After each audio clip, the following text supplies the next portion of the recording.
صفحہ اس کا ہزار ہے لیکن بات جو ادھار ہے اور ان پر ادھار ہے. سینے پہ ہاتھ رکھ لیں سننے سے پہلے. یہ نہ ہو کہیں آپ کو ہارٹ اٹیک ہو جائے. یہ نہ ہو آپ جو ہے یہ حدیث سن کے بقول آپ کے امام کا فرمان ہے, ہم تو نہیں کہتے کہ امام جعفر کی ایسی تعلیم ہو سکتی ہے. استغفر اللہ. اپنے دل پہ ہاتھ رکھ لیا, لیکن چشتی صاحب آپ اپنے دل پہ ہاتھ نہ رکھیں بلکہ ایسی جگہ پہ ہاتھ رکھیں جہاں سے آپ کا دل نکل سکتا ہے. ٹھیک ہے, کیونکہ جب جو بات ہوگی اس سے اٹیک بھی نہیں آئے گا. چشتی صاحب ایک نا پشتوں میں مثال ہے جس کو اردو میں کہا جاتا ہے کہ اگر آپ کا گھر شیشے کا ہو تو دوسروں کے گھروں پر وٹے نہیں مارتے. شیعہ مذہب میں استغفر اللہ امام جعفر صادق کیا ایسی تعلیم دے سکتے ہیں؟ نبی کی بیویاں کیا ہیں؟ تمہاری مائیں ہیں. اب آپ کی والدہ محترمہ کیا ایسی ہو سکتی ہیں؟ آپ اپنی والدہ کے لیے یہ کنسپٹ کر سکتے ہیں؟ آج آپ نے دل تھام کے بیٹھنا ہے. آپ کے ساتھ ابھی یہاں پر اجتماعی جو ہے وہ علمی رد ہوگا. خطاب کا خطبہ لے کے آ رہے ہیں. میں تھوڑا سا اور بزنس کروں تاکہ ہمارے دوستوں خطبانہ عمر بن الخطاب جناب عمر. رسول اللہ کی وفات ہوتی ہے. حضرت عائشہ کی عمر کتنی ہوتی ہے امام بھائی؟ 18 سال.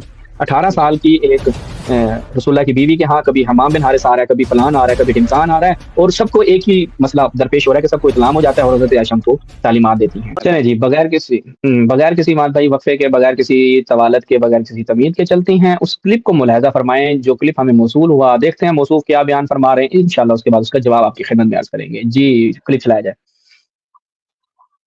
طائفہ ابو جعفر محمد بن حسن طوسی کی تہذیب الاحکام کتب اربع میں سے بڑی مشہور کتاب ہے.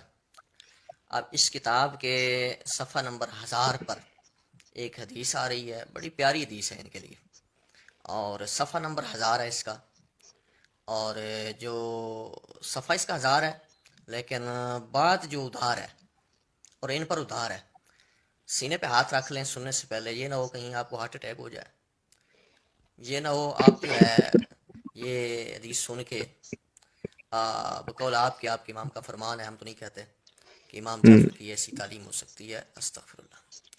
تو یہ سن کے کہیں آپ کا کلیجہ جو ہے نا وہ چر نہ جائے کہ یہ تہذیب الاحکام میں کس طرح کی بات ہے جس کو تم امام جعفر کا فرمان کہتے ہو. کہ شرم مگر تم کو نہیں آتی کہ تم اہل بیت کے ساتھ ایسی باتیں منسوخ کرتے ہو اور پھر اس کو اپنا مذہب بناتے ہو اور اس کو اہل بیت کی تعلیم کہتے ہو. یہ پڑھو جو صفحہ نمبر 1000 پہ ہے کہ یہ بات جو 1000 پہ آ رہی ہے کہ ادھار پہ آ رہی ہے اور کیا آ رہی ہے. کیا بات ہے. یہ دیکھیں جی کتاب ہے تہذیب الاحکام, ابو جعفر شیخ طائفہ ہے ان کے, ابو جعفر محمد بن حسن طوسی, اور اس کا صفحہ نمبر ہم نے آپ کو بتایا ہے 1000 ہے. صفحہ 1000 پر بات بھی ہے ادھار, اور جو چیز ملے گی وہ بھی ادھار پہ ملے گی آپ کو. ٹھیک ہے جی, ادھار پہ مل جائے گی آپ کو. اور وہ کیا چیز ہے جی, اس میں یہ روایت ہے, روایت نمبر 21. قال سألت ابا عبداللہ علیہ السلام, امام ابو جعفر سے حضرت امام جعفر سے پوچھا گیا, ان عاریت الفرج قال لا باس بہ. فرج آپ کو پتہ ہے کس کو کہتے ہیں؟ شرمگاہ کو. اور عاریہ جو ہے یہ ادھار پر دینے کو کہتے ہیں. ٹھیک ہے, ان سے سوال کیا گیا کہ جو عورت کی شرمگاہ ہے اس کو ادھار پر دینا کیسا ہے, تو امام نے فرمایا قال لا باس بہ, اس میں کوئی حرج نہیں. لا حول ولا قوت الا باللہ العلی العظیم. کیا امام جعفر ایسی بات کہہ سکتے ہیں؟ یہ ان کی تعلیم ہو سکتی ہے؟ نہیں. اور یہ دیکھیں کہ یہ امام جعفر کے ساتھ اس طرح کی بات منسوب کرتے ہیں اور اس کو اہل بیت کی تعلیم قرار دیتے ہیں, اور یہ دوسرے لفظوں میں امام جعفر کی اہل بیت کی نیری توہین ہے کہ وہ اس طرح کی جو ہے بات بےہودہ قسم کی بات کہیں. تو فرقوں میں بڑھ جانے والے اپنے فرقے کو کہنا کہ ہم فلاں کی تعلیم اپناتے ہیں, یہ محض جھوٹ ہے. یہ حقیقت ہے تمہاری. یہ ٹھیک ہے جو اس میں آ رہا ہے کہ ان عاریت الفرج قال لا باس بہ, یہ حقیقت ہے تمہاری.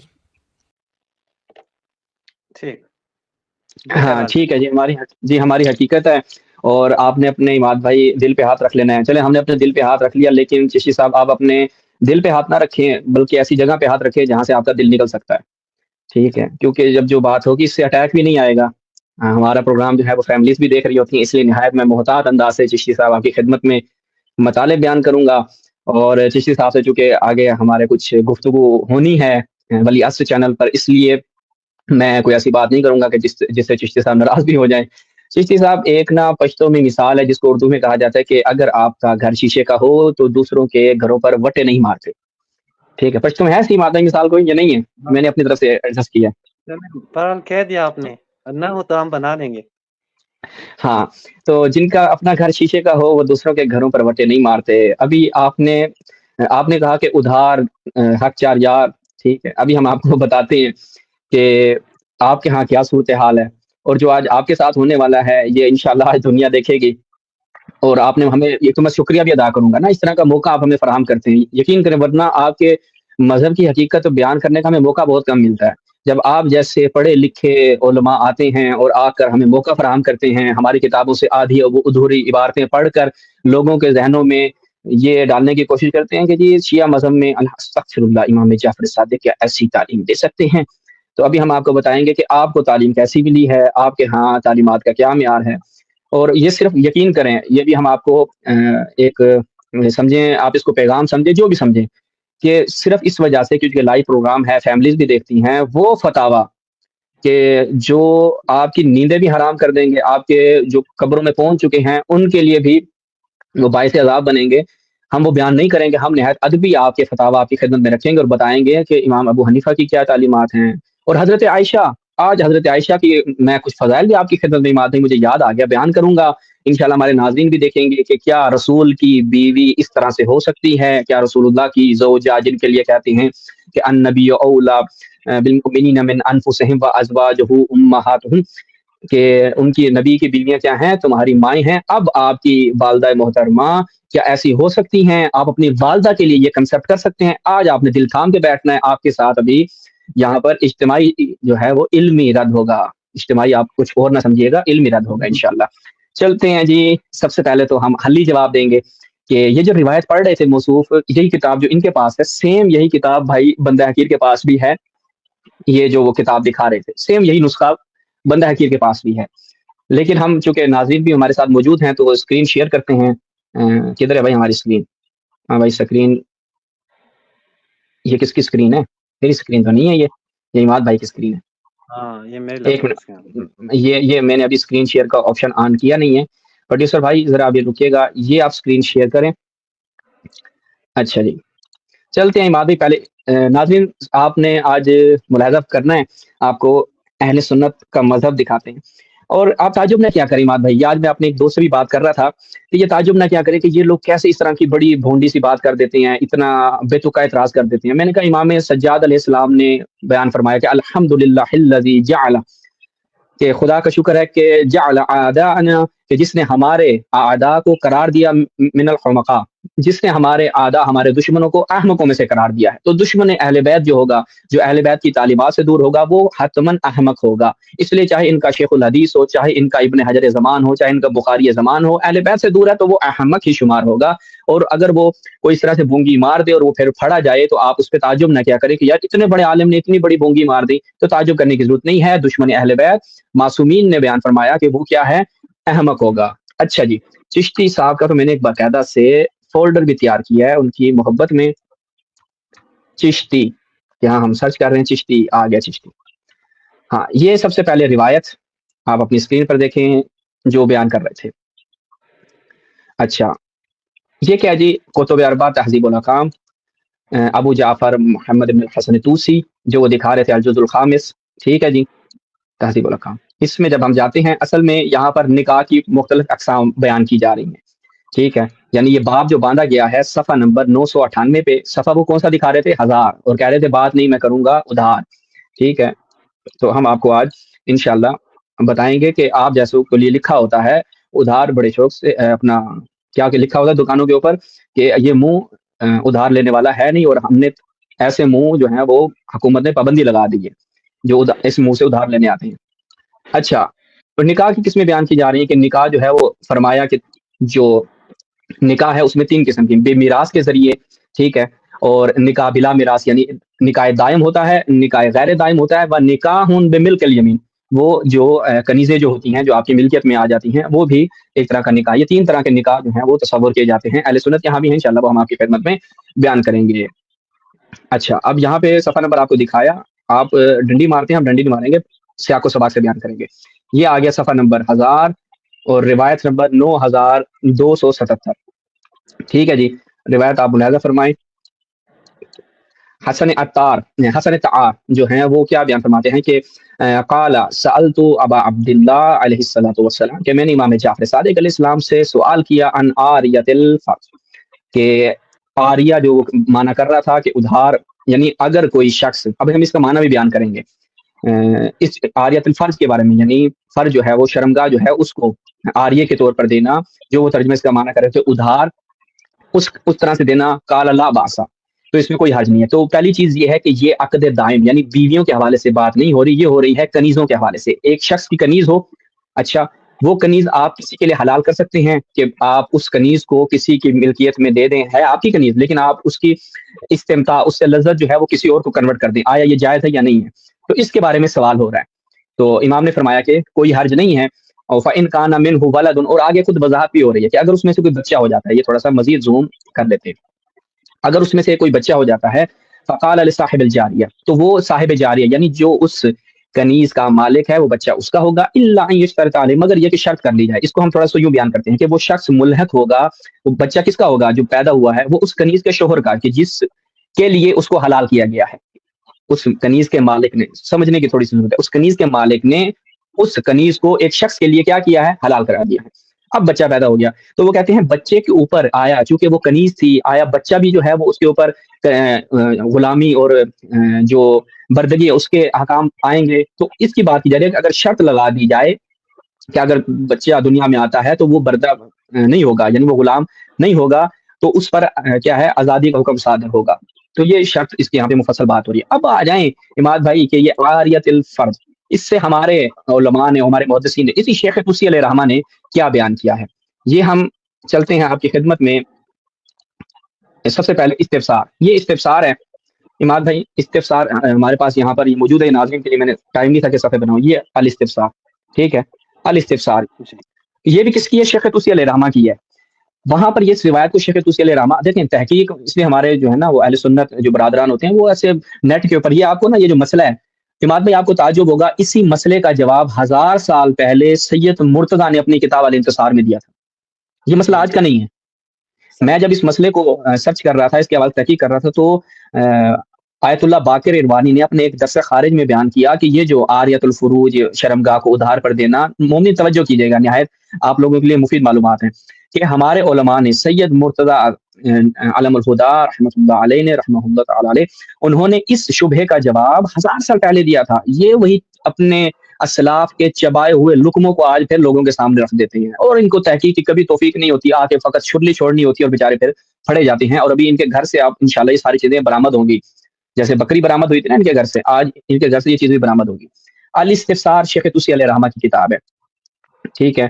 اچھا، اس میں جب ہم جاتے ہیں، میں اس کو جلد نمبر 3 صفحہ نمبر 141، یہاں پر وہی روایت جو ہے شیخ طوسی علیہ رحمہ نے، اگر ہم یہاں پر دیکھیں باب نمبر 91 ہے، ٹھیک ہے، اس میں یہی روایت، یہ ہم روایت کو یہاں پر ہائی لائٹ کر دیتے ہیں. وہی حسن عطار، یہاں پہ حسن عطار ہے، گویا کہ راوی کا نام حسن عطار ہی ہے، وہاں پہ حسن تعار دیا ہوا تھا، حسن عطار. سألت ابا عبداللہ علیہ السلام عن عاریت الفرج قال لا باس به، بالکل وہی روایت. اس روایت کو نقل کرنے کے بعد شیخ طوسی علیہ رحمہ جو ہیں وہ کیا بیان کرتے ہیں؟ مومن توجہ کیجیے گا، یہ جو ٹکڑا ہے خود شیخ طوسی علیہ رحمہ بیان کر رہے ہیں. کیا فرماتے ہیں کہ فالوجہ فی هذا الخبر ان نحمل سؤال السائل عن عاریت الفرج على ضرب من التجوز ان يكون مراده بذلك التحلیل الذي قدمناه، کہ یہاں پر بطور مجاز لفظ عاریہ استعمال ہوا ہے. یہ نقطہ آپ نے مومن توجہ کرنی ہے، مسئلہ حل ہو جائے گا. کیونکہ یہ لوگ سوء استفادہ کرتے ہیں آپ لوگوں کو جہالت میں رکھنے کی خاطر، تو آپ تھوڑا سا یہاں پر دقت کریں گے، مسئلہ آپ کے لیے حل ہو جانا ہے. یہاں پر لفظ عاریہ آیا تھا، عاریہ کا اس چشتی صاحب نے معنی کیا ہے کہ عاریہ مطلب کیا ہوتا ہے؟ ادھار دینا. تو شیخ طوسی علیہ رحمہ بیان فرماتے ہیں کہ میاں دیکھو کہ یہاں اس روایت میں جو سائل نے سوال کیا ہے، کہتے ہیں جی امام جعفر صادق کی تعلیم ہو سکتی ہے نہیں، ان نحمل سؤال السائل، ہم جو ہے وہ حمل کریں گے سائل کے سوال کو جو اس نے پوچھا، ان عاریت الفرج، اس خاتون کی، یہ وہ جو کنیز ہے اس کی شرمگاہ کو ادھار دینے کے بارے میں، کہ یہاں پر اس نے لفظ عاریہ بطور مجاز استعمال کیا ہے. اور اس سے مراد کیا ہے؟ وہ کہتے ہیں کہ ان یکون مرادہ بذالک التحلیل، اور اس سے مراد کیا ہے؟ تحلیل، یعنی کوئی شخص آیا، ایک شخص کی کنیز ہے، مثال کے طور پر ہم فرض کر لیتے ہیں میرے پاس ایک کنیز تھی، وہ کنیز جو ہے وہ میں کسی دوسرے شخص اماد بھائی کو کہتا ہوں کہ یہ کنیز میں آپ کے لیے حلال کرتا ہوں، ٹھیک ہے، اگرچہ کنیزیں آج کل ہوتی نہیں ہے، لونڈی آج کل ہوتی نہیں، اماد بھائی ایسے فری میں خوش ہو رہے ہیں، تو یہ کنیز جو ہے وہ میں آپ کے لیے کیا ہے؟ حلال کرتا ہوں۔ آیا یہ کام جائز ہے یا نہیں ہے؟ تو کہا یہ کام جائز ہے۔ تو آیا کسی کنیز کو اس طریقے سے آپ کسی دوسرے فرد کے لیے حلال کر سکتے ہیں یا نہیں کر سکتے؟ کہا کہ کوئی حرج نہیں ہے، آپ اس کو حلال، اس کی استمتاع، اس سے لذت جو ہے وہ دوسرے شخص کے لیے آپ اس کو حلال اور جائز قرار دے سکتے ہیں، ٹھیک ہو گیا۔ اب شیخ طوسی علیہ رحمہ کیا بیان فرما رہے ہیں، یہ آپ نے توجہ کرنی ہے کہ یہاں پر ہم اس کو کہیں گے کہ حلال کرنا، آریہ کو بطور مجاز استعمال کیا گیا ہے، ٹھیک ہے، تو آپ اس آریہ کو حمل کریں گے کس پہ؟ تحلیل پہ، کہ حلال قرار دینا۔ یہ میں اسکرین آپ کے لیے دوبارہ شیئر کر دیتا ہوں۔ اچھا اب آ جائیں جی، پروڈیوسر بھائی آپ اسکرین آ گئی ہے؟ اب اسکرین لائیں جی، ہو تو اب آپ نے کیا ہے یہ نقطہ دیکھنا ہے، یہاں پر کیا ہے شیخ طوسی علیہ رحمہ نے اس کو بیان کیا۔ اب آ جائیں وسائل الشیعہ میں، جب وسائل الشیعہ میں جاتے ہیں تو یہ وسائل الشیعہ ہے، ٹھیک ہے، وسائل الشیعہ ابھی چشتی صاحب کو لطف آنے والا ہے، ابھی تو ہم یہ حلی جواب دے رہے ہیں، جب ہم آئیں گے نقضی جواب پہ تو آج مومنین آپ انشاءاللہ حضرت عائشہ کے ہم فضائل بیان کریں گے، کہا جاتا ہے آپ حضرت عائشہ کے فضائل بیان نہیں کرتے، وہ بھی کریں گے۔ یہاں پر شیخ طوسی علیہ رحمہ اسی روایت کو بیان کرتے ہیں، شیخ الرحملی کی وسائل الشیعہ جلد نمبر 21 صفحہ نمبر 131، یہ روایت ہے، وہی حسن عطار سے سألت ابا عبداللہ عن آریۃ الفرج قال لا بأس، وہ کہتے ہیں اقول، شیخ الرحملی کیا فرما رہے ہیں کہ حملہ الشیخ علی التجوز فی اطلاق لفظ العاریہ، کہ شیخ طوسی علیہ رحمہ نے یہاں پر کیا کہا ہے، اس کو حمل کیا ہے مجاز کے اوپر، کہ یہ جو آریہ کا لفظ استعمال ہوا ہے کہ ان یکون مرادہ بذالک التحلیل، کہ اس سے مراد کیا ہے؟ تحلیل ہے، گویا کہ پیچھے والی جو روایات ہیں وہاں پر بھی یہ نقطہ بیان ہو رہا ہے، ٹھیک ہے۔ تو یہاں پر آپ نے ذہن میں رکھنا ہے آریہ سے مراد کیا ہے؟ تحلیل، کہ آیا کوئی شخص اپنی کنیز کو دوسرے شخص کے لیے حلال کر سکتا ہے؟ کہا جی کر سکتا ہے، کوئی حرج نہیں ہے۔ اچھا اب یہ مسئلہ فقط ہمارے ہاں بیان ہوا ہے، یہ تو بھائی اہل سنت کے ہاں بھی ہے۔ اچھا اہل سنت کے ہاں کیسے ہے یہ ملاحظہ کریں جی۔ سب سے پہلے تو اسی لفظ آریہ کو آپ نے ذہن میں رکھنا ہے، تب یہ کہا تھا کہ جن کے اپنے گھر جو ہیں وہ کیا ہوں؟ شیشے کے ہوں، دوسروں کے گھر پہ پتھر نہیں مارتا۔ اعلاء السنن جناب تالیف ظفر احمد عثمانی تھانی صاحب کی، اور کس کی؟ جناب اشرف علی تھانی صاحب کے آرڈر پہ جو ہے وہ کہا جاتا ہے کہ یہ تالیف الجزء الخامس عشر کی کون سی 15ویں جلد، اس میں جب آپ جاتے ہیں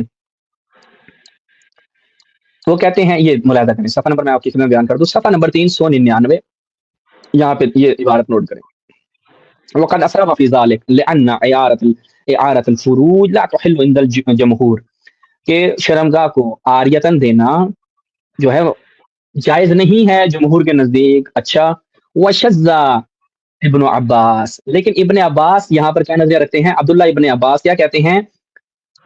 بالقول بإباحتها، ابن عباس کہتے ہیں کہ عبداللہ ابن عباس آپ کے صحابی رسول جنتی صحابی کہتے ہیں کہ عاریۃ الفروج جو ہے آپ شرمگاہ کو ادھار پہ دے سکتے ہیں، وہ اس کو اباحہ، وہ اس کی جواز کے قائل تھے۔ اب آپ بتائیں کہ ایک صحابی کی اس طرح سے تعلیم ہو سکتی ہے؟ ہمارے ہاں تو حل ہو گیا مسئلہ کہ وہاں پر لفظ آریہ سے مراد تحلیل ہے اور من باب مجاز استعمال ہوا ہے، اور اس کی تائید ہمیں دیگر روایات سے ملتی ہیں۔ آپ کے ہاں تو یہاں پر مجاز بھی نہیں ہے، حقیقت میں بھائی آپ دے سکتے ہیں آریہ ادھار کے طور پہ۔ اچھا آگے بڑھتے ہیں جی، اس کے بعد اگلی جو کتاب ہے یہ آ جائیں جناب ہمارے شیخ محمد صحابی کی تصنیف، اس کی 3ری جلد، یہاں پہ بالکل اسی مسئلے کو کیا بیان کرتے ہیں، یہ دیکھیں جی، بے جواز اعارۃ الفروج، کہ آیا اعارے کے طور پہ عاریتاً جو ہے وہ فروج کو دیا جا سکتا ہے۔ عطا بن رباح غالباً مراد ہے، احد المجتہدین یقول بے جواز اعارۃ فرج الایمان للاجانب، کہ آپ اپنی لونڈی کی شرمگاہ کو اجانب کے لیے، یعنی جو دوسرے افراد ہیں ان کے لیے اعارتاً دے سکتے ہیں۔ تو 2 بندے آپ کے ہاں نکل آئے کہ جو اس کام کو جائز قرار دیتے ہیں، ٹھیک ہے جی، تو یہ ایک چیز ہو گئی۔ اب تھوڑا آگے بڑھتے ہیں، المصنف عبد الرزاق، یہ ملاحظہ کریں کس کی؟ جناب عبد الرزاق صنعانی صاحب کی۔ اس میں جب ہم جاتے ہیں تو یہ دیکھتے جائیں، اب پورا بھائی یہاں پہ باب قائم کیا گیا ہے، کیا ہے جی؟ آدمی کا اپنی کنیز کو کسی کے لیے حلال کر دینا، عماد بھائی پورا باب قائم ہوا ہے، اس میں اب اقوال التابعین صحابہ سب کا آئے گا، یا ہم اس کو جلدی سے پڑھتے ہیں. حضرت ابن عمر فرماتے ہیں تمہارے لیے صرف اسی شرمگاہ کے ساتھ صحبت کرنا جائز ہے جسے اگر تم چاہو تو فروخت کر دو, چاہو تو ہبا کر دو, چاہو تو آزاد کر دو. ٹھیک ہے, کوئی ہبا کر دیتا ہے آپ کو, حلال کر دیتا ہے آپ کے لیے کہ جی میں آپ کے لیے اس کو حلال کرا دیتا ہوں, تو جائز ہے. اچھا آگے بڑھتے ہیں. تو یہاں پر کیا بیان کرتے ہیں, اور کہا جاتا ہے کہ وہ کنیز کھانے سے زیادہ حلال ہوتی ہے, یعنی کھانا کھانا حلال ہے نا. ٹھیک ہے اماد بھائی, یہ جملہ بڑا زبردست ہے کہ کھانا کھانا حلال ہے. کہتے ہیں کھانے سے بھی زیادہ مزیدار اور لذت دار اور حلال چیز کیا ہے کہ آپ اپنی کسی بسم اللہ کنیز کو حلال کر دیں. اگر وہ کنیز بچے کو جنم دے تو اس کا بچہ اس شخص کی طرف منسوب ہوگا جس کے لیے اس کو حلال قرار دیا. بے عین ہی یہی روایت ہم نے پیش کی جو یہ چشتی صاحب بھی پیش کر رہے تھے, لیکن انہوں نے اس ٹکڑے کو نہیں پڑھا, چشتی صاحب نے ڈنڈی مار لی. ٹھیک ہے, تو البتہ وہ کنیز اپنے آقا ہی کی ملکیت میں رہے گی فقط کیونکہ استمتاع کو جائز قرار دیا تھا, نہ کہ وہ اس کی ملکیت میں چلی گئی. تو یہ بالکل عیناً ہمارے ہاں بھی موجود ہے. اچھا اس کے بعد تعاوض بیان کرتے ہیں. حضرت ابن عباس فرماتے ہیں جب کسی شخص کی بیوی یا بیٹی یا بہن اپنی کنیز کو اس شخص کے لیے حلال کر دے تو وہ شخص اس کنیز کے ساتھ صحبت کر سکتا ہے. کسی کے لیے حلال کر دینا جو ہم نے وہاں پہ بیان کیا, تو لہٰذا یہ کیا ہے, یہ مسئلہ آپ کے یہاں بھی پایا جاتا ہے. اچھا اماد بھائی, یہ ہم نے ان کی کتابوں سے بھی دکھا دیا کہ اعارۃ الفروج آپ کے ہاں بھی ہے, کنیز کو حلال کرنا آپ کے ہاں بھی ہے. لہٰذا ہمارے ہاں اعارۃ الفروج تو نہیں ہے کیا فروج کو عاریتاً دینا کسی کنیز کو, جو کہ اگرچہ مسئلہ آج کل مبتلا بے نہیں ہے, لیکن ان کو بیچاروں کو چنونے کاٹتے ہیں, لہٰذا یہ اس طرح کے آگے اعتراضات کرتے ہیں. اب اماد بھائی میں چاہتا ہوں کہ آپ مجھے کچھ فتوے دکھائیں کہ یہ لوگ جو اہل بیت سے دور ہوئے ان کے ہاں فتاوا کیسے ہیں. ناظرین اب اماد بھائی جو چیز آپ کے سامنے پیش کرنے لگی ہیں وہ فیملی بیٹھ کے دیکھ سکتی ہے, چونکہ ہم نے فیملیز کو مد نظر رکھتے ہوئے صاف ستھرے فتاوا آپ کے لیے نکالے ہیں. جی اماد بھائی. جی بسم اللہ الرحمن الرحیم. سب سے پہلی بات تو یہ ہے کہ یہ جو کچھ فتوے ہم آپ کو دکھائیں گے تو صرف یہ محصور نہیں ہے, 2-3 فتوے نہیں ہیں, بہت سارے فتوے ہیں. ٹائم کی قلت کی وجہ سے ہم 3 فتوے ہی دکھا دیتے ہیں, بلکہ پوری فائل ہم نے جمع کی ہے ان فتووں کی جن کو ہم نے نام دیا ہے شرمناک فتوے. تو یہ سب سے پہلے ہم ان کو دکھا دیتے ہیں کہ یہ آپ دیکھیں مختصر اختلاف العلماء, یہ جناب طحاوی کی کتاب ہے.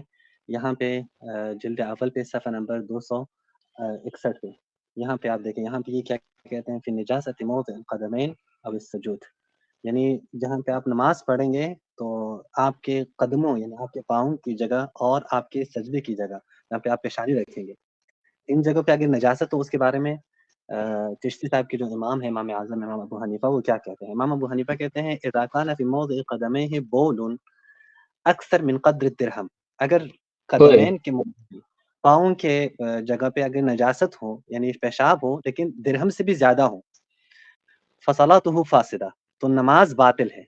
ولا چلیں قد علیہ فی موضع السجود, لیکن اگر جہاں پہ آپ پیشانی رکھ رہے ہیں سجدہ کر رہے ہیں وہاں پہ اگر نجاست ہو پیشاب ہو اور وہ قدر درہم سے بھی زیادہ ہو, 1 درہم سے بھی زیادہ ہے, لیکن اس سے آپ کی نماز باطل نہیں ہوگی, آپ کی نماز ٹھیک نماز ہے, اللہ کے ہاں وہ قبول ہوگی آپ کے امام ابو حنیفہ کے مطابق. آئیں اس کا یعنی دفاع پیشاب کریں. پہ سجدہ کر سکتے ہیں, یعنی جی پیشاب پہ سجدہ کر سکتے ہیں. ظاہری جی بات ہے یہ اماد بھائی, جن کے ہاں تربت امام حسین پہ سجدے کی توفیق سلب ہو جائے اور تربت امام حسین پہ سجدہ کرنا جن کے ہاں بدعت ہو جائے, ان کو اللہ تعالیٰ نے کیا سزا دی ہوئی ہے, یعنی سزا ان کے لیے کیا ہے کہ ان کے امام ابو حنیفہ کہتے ہیں کہ تربت امام حسین پہ سجدہ نہیں کرنا, پیشاب کے اوپر سجدہ کرنا ہے. تمہاری قسمت میں سسو لکھا ہوا ہے بھائی, اب ہمارا کیا قصور ہے, آگے چلتے ہیں. اس سے بھی بڑھ کر آپ دیکھیں ایک اور جگہ پہ یہ سجدہ جو کرتے ہیں وہ ہے, یہ دیکھیں دلائل النبوہ.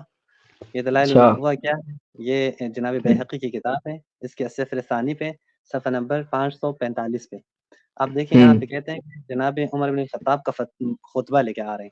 میں تھوڑا سا اور بھی زوم کروں تاکہ ہمارے دوستوں خطبنا عمر بن الخطاب, جناب عمر نے ہمیں خطبہ دیا, ایھا الناس, اے لوگوں, مسجد جو رسول خدا نے اور ہم مہاجرین و انصار نے بنائی, فصلوا فیہ, اس میں تم نماز پڑھ لو.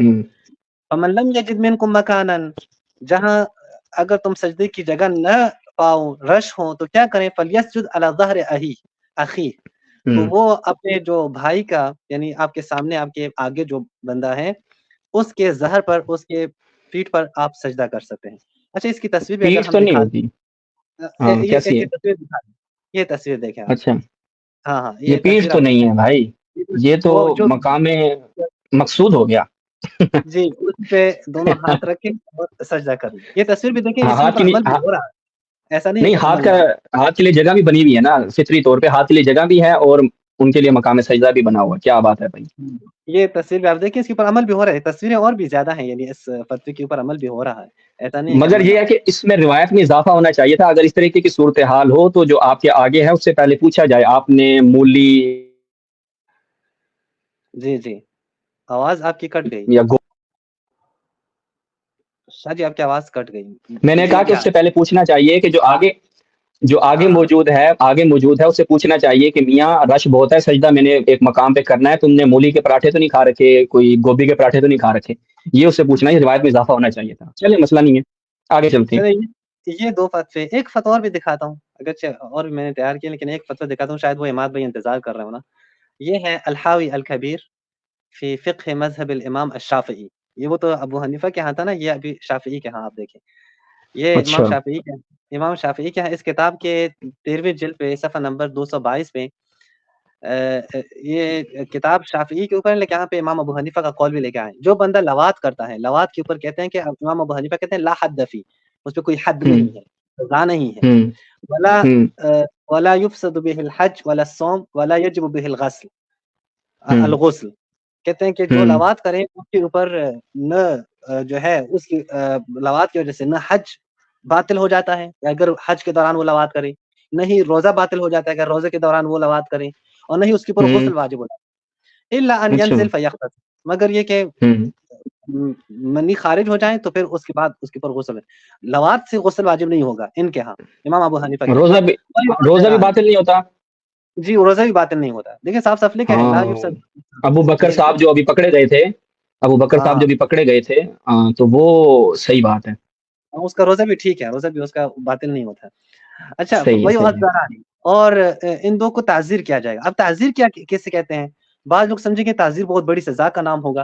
ہم آپ کو دکھا دیتے ہیں کہ تعزیر کیا ہے. یہ بھی ان کی حنفیوں کی کتاب سے کوشش میں نے کی ہے کہ حنفیوں کے اقوال یہاں لاؤں. اگر سب کے لے کے آتا تو واویلا.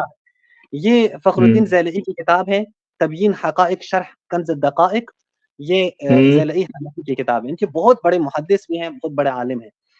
ان کے آپ اس کتاب کے جلد نمبر 3 صفحہ نمبر 208 پہ آپ دیکھیں فصل فی تعزیر. تعزیر کے بارے میں ایک فصل تعزیر کیسے کہتے ہیں کہ تعزیر واجب ہے، امت کے اجماع ہے اس کبیرہ گناہ پہ کہ جہاں پہ حد نہ ہو، یا ایسی جنایت کے جس کے بارے میں حد جو ہے وہ بیان نہ ہوا. ثم قد یکون بالحد.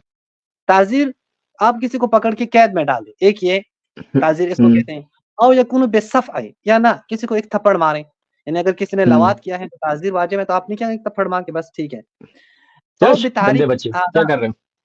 جی او بتحریک الاذان، یا نہ وہ کان سے پکڑ کے کان تھوڑا مروڑ دیں گے. یہ کیا کر رہا ابو بکر صاحب، جو ابو بکر کیا نام تھا اس کا پورا، ہماری بات کو ابو بکر صاحب نہیں ابو بکر صاحب سے کہہ دیں آپ، مولوی ابو بکر صاحب. مولوی ابو بکر صاحب بتحریک الاذان وقد یکون بالکلام العنیف. یا نا کوئی سختی سے بات کرو، او یہ کیا کیا تم نے، بس یہی کافی ہے. وہ بالضرب، یا مار دیں، تھوڑا سا مار دیں اسے. یا یہ بھی نہیں، قد یکون بنظر القاضی الیہ بوجہ عبوس. یا قاضی صرف ایسے جو ہے نا وجہ عبوس کہتے ہیں کہ تھوڑا سا چہرے پہ نا 12 بج جائے نا، کہ تمہارے چہرے پہ 12 بج گئے، تو اس سے جو ہے آ کر جو ہے صرف قاضی اسے ایسے دیکھیں بس وہی کافی ہے. ولیس فیہ شیء مقدر، کوئی خاص چیز یعنی ایسے دیکھے کہ اس کو شرمندگی ہو، یعنی ایسے دیکھے اس کو شرمندگی، یعنی یوں کریں. جی بس ایسے ہی، بس اس سے کافی ہے. اچھا شہباز بھائی، وہ بات بھائی کے بڑے میسج آ رہے ہیں، میں ان کو لنک بھیج دیتا ہوں، آپ بات کر لیں. ہاں ان کو لنک بھیجیں، میں ذرا اختتامیہ کرتا ہوں. جی یہ واقعہ مومنین جو ہے وہ میسج کر رہے ہیں کہ یہ آپ نے فیملیز کو دیکھتے ہوئے فتاوا جمع کیے ہیں. یہ واقعہ فیملیز کو دیکھتے ہوئے فتاوا جمع کیے ہیں. ان کی کتابوں سے اگر میں فتاوا نقل کرنے بیٹھوں تو آپ خواتین تو دور کی بات ہے، مرد بھی نہیں سن سکتے بھائی. ان کا مذہب جو ہے وہ اس قدر کیا کہوں میں. ابھی چلتے ہیں حضرت عائشہ کی خدمت میں، جو امام جعفر صادق کے حوالے سے بات کی تھی انہوں نے کہ امام جعفر صادق کی اس طرح کی تعلیمات ہو سکتی ہیں. ہم آپ کو بتاتے ہیں کہ حضرت عائشہ کے حوالے سے ان کی کتابوں میں کیا چیزیں ہیں. میں اختصار کی خاطر پروڈیوسر بھائی ذرا اسکرین شیئر کرنا.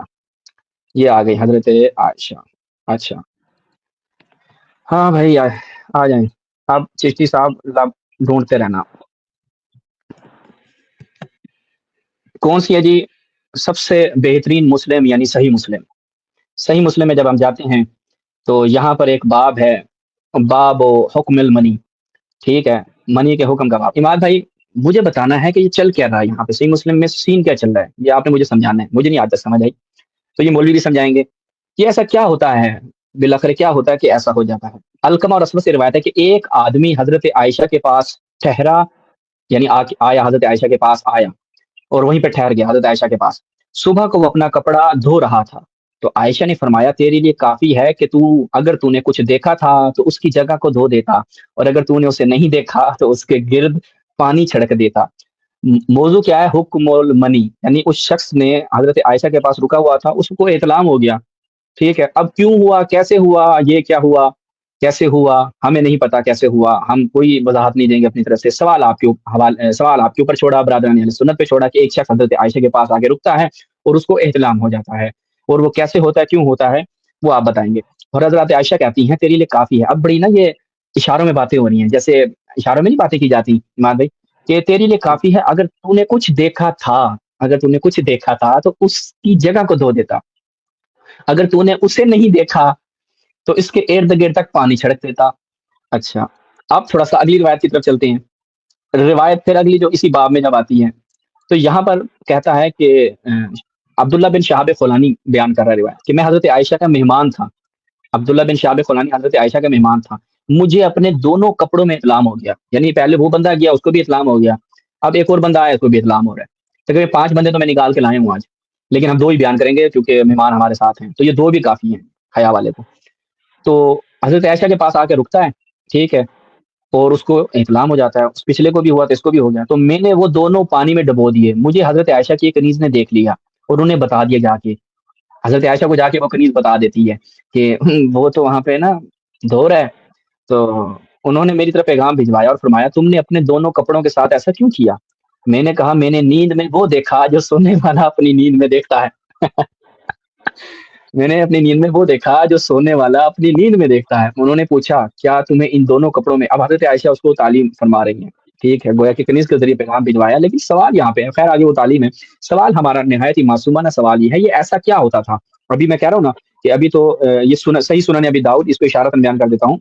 ایک اور شخص حمام بن عارث، وہ کہتا ہے انہ کان عند عائشہ، یہ شخص عائشہ کے پاس تھا. ایمان بھی اس کے بعد اینڈ کیا ہوتا ہے؟ اس کو بھی اطلاع ہو جاتا ہے. اور نہیں سمجھ آ رہی کہ یہ ہو کیا رہا ہے، وہ کیسے ہو رہا ہے، کیوں ہو رہا ہے. اب آیا چشتی صاحب آپ کی کتابوں میں حضرت عائشہ ام المؤمنین، شیعوں کو آپ نے بڑا تنگ کیا ہوا ہے کہ شیعہ کے ہاں ایسی تعلیمات ہیں، صحابہ کی توہین کرتے ہیں، امہات مومنین کی توہین کرتے ہیں. میاں یہ تمہاری کتابیں ہیں، اگر تم میں کوئی بھی واقعاً علمی طور پر مرد ہے تو آ کے ان روایات کا جواب دینے کی صرف ان کا ترجمہ کر دو عوام کے سامنے، صرف عوام کے سامنے روایات کا ترجمہ کرو. تمہارے اندر اتنی ضرورت نہیں ہوگی کہ اس کا ترجمہ کرو کہ انہ کان عند عائشہ اور اس کو آگے اطلاع ہو جاتا ہے. ٹھیک ہے، اور یہ ترجمہ کرو، یہ کل تو اسناد صحیح علی شرط البخاری، اس کی شرط ٹھیک ہے، وہذا اسناد صحیح علی شرط البخاری. ٹھیک ہے، یہ میں عرض کر رہا ہوں آپ کی مسند امام احمد بن حنبل 5 یا 6 قسم کے میں روایات نکال کے لایا تھا کہ یہ سارے حضرت عائشہ کے پاس آتے ہیں. اور جب رسول اللہ کی وفات ہوتی ہے، حضرت عائشہ کی عمر کتنی ہوتی ہے امام بھائی؟ 18 سال. 18 سال کی ایک رسول اللہ کی بیوی کے ہاں کبھی حمام بن حارث آ رہا ہے، کبھی فلان آ رہا ہے، کبھی ڈھمکان آ رہا ہے، اور سب کو ایک ہی مسئلہ درپیش ہو رہا ہے کہ سب کو اطلاع ہو جاتا ہے اور حضرت عائشہ کو تعلیمات دیتی ہیں. تو یہ بھائی کیا ہے؟ مجھے سمجھ نہیں آیا کہ یہ کون سا ریسٹورینٹ تھا، کیا تھا، گھر تھا، کیا بلا تھی. تو یہ آپ لوگ بتائیں گے انشاءاللہ.